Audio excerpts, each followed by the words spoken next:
അങ്ങനെയെങ്കിൽ പാകിസ്ഥാനിൽ അഹമ്മദീയ മുസ്ലിങ്ങളും ഷിയ മുസ്ലിങ്ങളും വിവേചനം നേരിടുന്നുണ്ട്. ബർമയിൽ റോഹിംഗ്യ മുസ്ലിംകളും ഹിന്ദുക്കളും വിവേചനം നേരിടുന്നുണ്ട്. ശ്രീലങ്കയിൽ ഹിന്ദു ക്രിസ്ത്യൻ തമിഴ് വിഭാഗങ്ങളും വിവേചനം നേരിടുന്നുണ്ടല്ലോ. ഈ ബിൽ ഭീകരം അനുഭവിക്കുന്ന എല്ലാ ഹിന്ദുക്കളെയും സ്വാഗതം ചെയ്യുന്നുണ്ട്.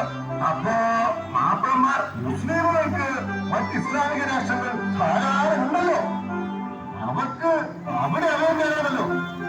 മാപ്പിളമാർ തീവ്രവാദികളും ഭീകരവാദികളുമാണെന്ന് പറയാതെ പറയുകയാണ് ഈ ബില്ല്, അല്ലേ?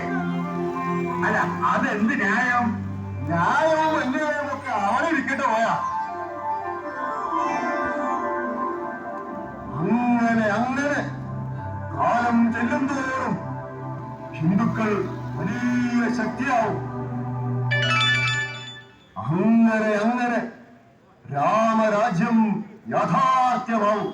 ഇതൊരു ഹിന്ദു രാഷ്ട്രമാവും. ജയ് ശ്രീരാം. മാപ്പന്മാരെന്താ രണ്ടാം തരക്കാരാണോ? ഇവിടെ ഒരു ഭരണഘടനയുണ്ട്.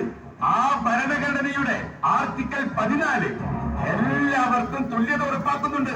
പരമാധികാര സ്ഥിതി സമത്വ മതനിരപേക്ഷ ജനാധിപത്യ റിപ്പബ്ലിക് എന്നതാണ് നമ്മുടെ ഭരണഘടനയുടെ അടിസ്ഥാന ആശയം. ഭരണഘടന വിഭാവനം ചെയ്യുന്ന ആശയങ്ങളെ ഇല്ലാതാക്കിയാൽ ഇന്ത്യയുടെ ഹൃദയം